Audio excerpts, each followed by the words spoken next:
di mana batas maksimalnya hanya 34.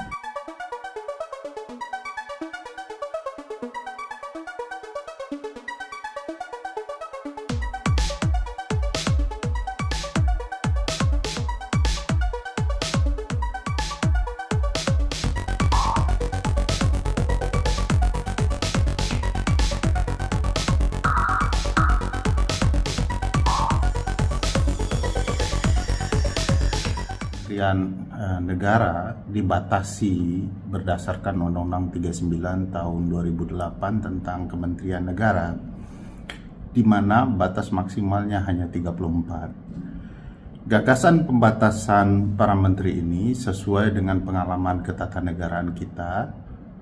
Beberapa kali pemerintahan di masa lalu membentuk kabinet dengan tidak efektif dan efisien, lebih berbasis kepada upaya bagi-bagi kue kekuasaan.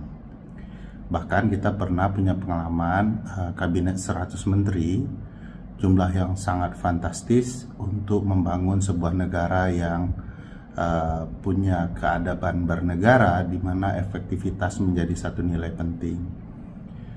Jika kita cermati negara-negara besar dengan sistem presidensial seperti Amerika, Brazil, dan lain-lain, ada upaya yang berbanding tidak setara dengan apa yang kita gagas. Amerika sendiri dengan wilayah darat yang jauh-jauh lebih luas, dengan jumlah penduduk jauh-jauh lebih banyak, hanya membutuhkan 13 hingga 16 menteri. Nah, ini menjadi gambaran bagaimana membangun pemerintahan yang efektif dan efisien dalam menjalankan kabinet.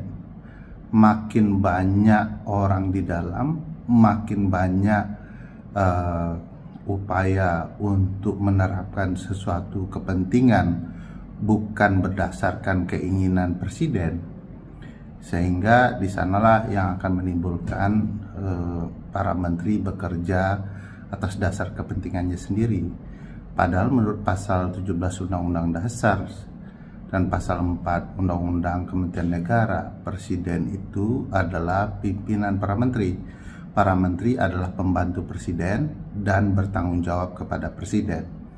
Oleh karena itu tidak perlu banyak-banyak, yang penting bagaimana menumpang kerja presiden agar efektif dan efisien.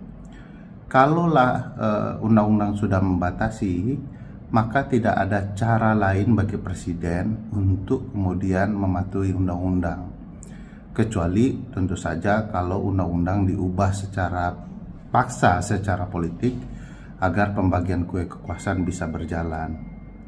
Nah, menurut saya kalau kabinet didasarkan pembagian kue kekuasaan, sudah bisa dipastikan ini bukan lagi bicara kepentingan rakyat, tapi semata-mata untuk memenuhi kehendak dan kepentingan partai koalisi.